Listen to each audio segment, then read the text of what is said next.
Setting the timer. Hey there, Sharon Horne-Ellstrom here. Welcome to day 2 of our 10th free 30-plus day Get Up and Go challenge. Today we're going to talk about WIIFU. Now, you may or may not have heard of WIIFM, depending on what business or industry you're in. But WIIFM is supposedly the most important radio station in the world to each and every one of us, because we are always asking ourselves the question, well, what's in it for me? What's in it for me to do this? What's in it for me to buy that? What's in it for me to drive this car? What's in it for me to take this job? What's in it for me to be in a relationship with this person? We're always asking ourselves, maybe not out loud, but on a subconscious level, what's in it for me? So I like to say WIIFU because I want you to ask yourself what's in it for me, but I also want to know what's in it for you. And I want you to always be asking yourself the question, what's in it for you, for the people that I interact with, to be in relationship with? Keep in mind that there's multiple sides to every story, every situation, every experience, and we want to make sure that we're controlling those in a way that works for us, not necessarily other people's way. So WIIFU is what's in it for you. What's in it for you to do this particular free Get Up and Go challenge? And I'll share I'll share a couple things that I've heard time and time again from people, and then I'll share what's in it for me, what I've been getting out of the challenge.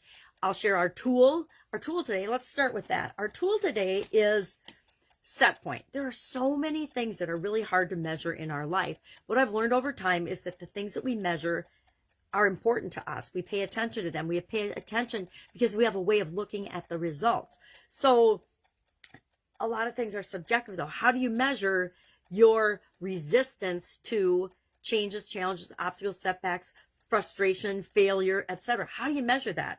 Well, things that I can't measure and that aren't really measurable in an objective way, I like to create scales and measures for. So today our tool is your set point. Your set point is like a thermostat. It's like, well, it's an automatically set thermostat. We all have a set point with respect to resistance and change and how we deal with it. We just probably aren't aware of what it is. Now, over the last 10 plus challenges, I have been working on my set point.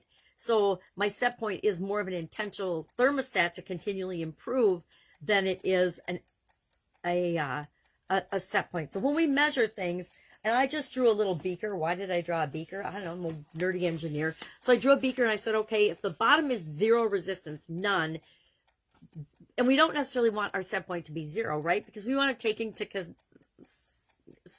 consideration safety and things like that. We don't want to just say a yes and go along with absolutely every change or challenge that comes our way. We want to have a little bit of resistance, but we want from no resistance up to 10 being super duper resistance, like maximum resistant. Change comes along, a challenge comes along, and you automatically shut down, say no, don't do anything. Resist it with all of your might versus having to do something differently. That would be a 10 resistance. So I ask myself, and I'm going to ask you today to share in the comments below, how do you handle change? Answer the question, how do I handle change in terms on a scale of 1 to 10?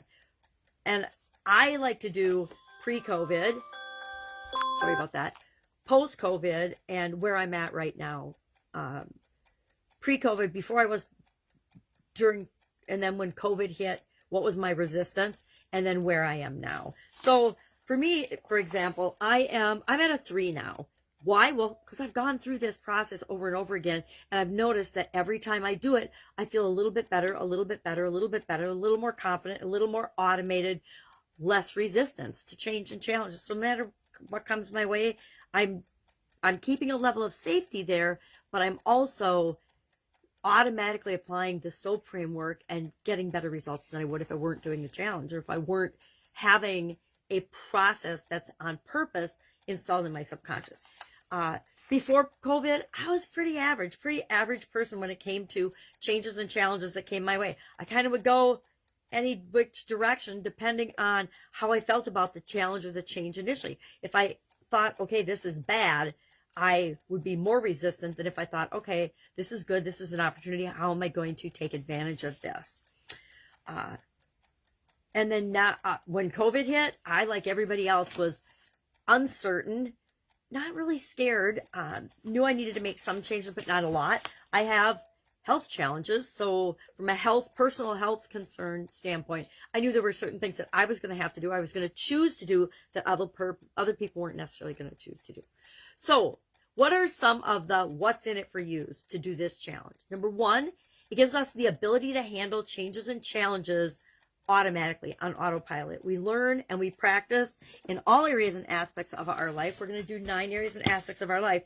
In each of those, it allows us to align with our values. It allows us to decide our path and make sure that the challenges that we're facing, we deal with them in a way that's appropriate to keep us moving in the direction we want to go. It helps us to get the fastest, easiest way to get from where we are to where we want to be in any area or aspect of our life. It motivates us to make progress and improve and get in momentum moving toward those things we want in life.